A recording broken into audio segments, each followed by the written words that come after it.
త్వరలో బిల్లు వస్తే పెట్టించాలనేది మా ఉద్దేశం. అంటే అది కాదు, క్యాపిటల్ అమరావతి అనేది పర్మనెంట్ పార్లమెంట్ సాక్షిగా ప్రవేశపెడితే దానికి ఒక శాంక్టిటీ ఉంటుంది అనేది.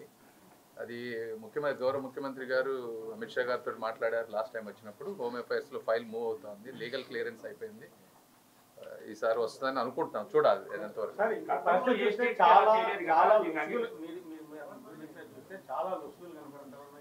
కొంతమంది మిస్గైడ్ చేసి ఆఫీసర్లను తప్పుడు చేయండి అని చెప్పి ఒత్తిడి చేసినట్టుగా కూడా మీరు చెప్పిన మాటలను బట్టి అర్థమవుతుంది. అయితే ఈ మధ్య కొంతమంది రైతు నాయకులు కానీ మీడియా ముఖంగా అయితే నారాయణ మూర్తి గారితో సహా అధికారులందరి మీద కూడాను ఆరోపణలు చేస్తా ఉన్నారు. మరి దీన్ని ఎట్లా చూడాలి? ఎక్కడ ఒకటి ఇందులో ఇప్పుడు ఇందాక మీకు చెప్పినట్టు 98% ప్లాట్స్ అలాట్ అయిపోయినాయి. 98 అంతా ఎక్కడైతే గొడవ ఉందో 2% గురించే మనం మాట్లాడుతున్నాం. ఇవి కూడా రకరకాల కారణాలు, Lanka lands, assign lands, court cases, ఇవి కాకుండా ఇందులో కొంతమంది వెస్టెడ్ ఇంట్రెస్ట్లు, ఏ ఇష్యూ తీసుకున్నా కొంత వెస్టెడ్ ఇంట్రెస్ట్లు ఉంటాయి. వాళ్ళు ఇవన్నీ మిక్స్ అవటం వల్ల వచ్చినాయి. అందుకనే వీటన్నిటిని అంటే ఒకటి కమ్యూనికేషన్ కూడా ఇంకా మనం క్లారిటీ ఉంటే బాగుండేది. కమ్యూనికేషన్ గ్యాప్ కొంత వచ్చింది. అందుకని ఆ కమ్యూనికేషన్ గ్యాప్ లేకుండా ఇక నుంచి మీకు ఎవ్రీ 1-2 వీక్స్కి మేము కూర్చున్న వెంటనే క్లారిటీగా క్లియర్గా అప్డేట్స్ ఇస్తాం. బయట అపోహలు మీరు నమ్మరు.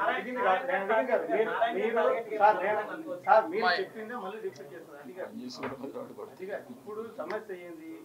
రైతులు మాకు గౌరవం లేదు, మేము చెప్పిన పనులు చేయలేదు, మమ్మల్ని లెక్క పెట్టలేదు అంటున్నారు. వాళ్ళు ఇది మీరు చెప్పితే చాలా లొసుకులు ఉన్నాయి.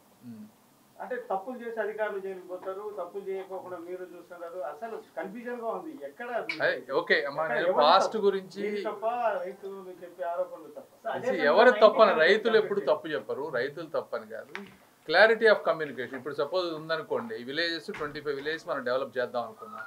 వాళ్ళకి ఏమైపోయినాయి, పంచాయతీ నిధులు ఇవన్నీ సిఆర్డీలోకి వెళ్ళడం వల్ల అవన్నీ ఆగిపోయినాయి. వాళ్ళకి డెవలప్మెంట్ ఎప్పుడు వస్తుంది, ఏంటి టైం లైన్స్, చేసేవాళ్ళు ఎవరు, మేము ఎవరితో కమ్యూనికేట్ చేయాలనే దాంట్లో లార్జ్ వ్యవస్థలో ఆ కమ్యూనికేషన్ గ్యాప్స్ వల్ల ఇవన్నీ వచ్చినాయి.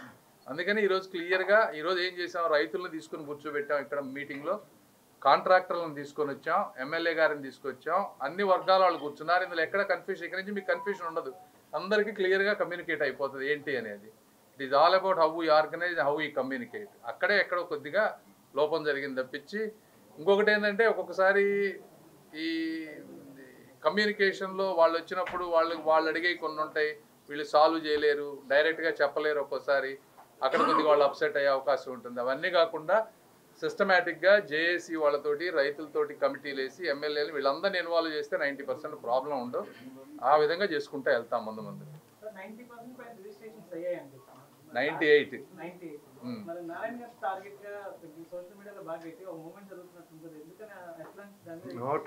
అంటే ఒకటమ్మా, ఇందులో కష్టపడే వాళ్ళకే రాళ్ళు, అర్థమైందా?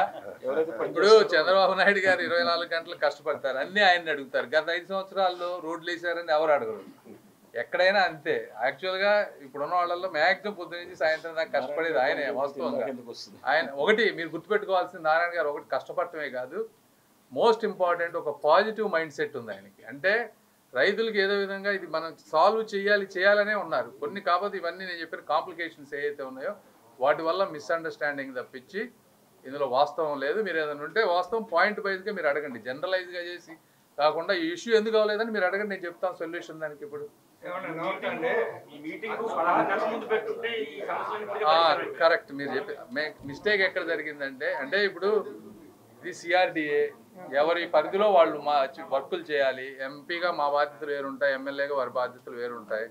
ఈ కోఆర్డినేషన్లో కొంత మిస్ అయ్యాము.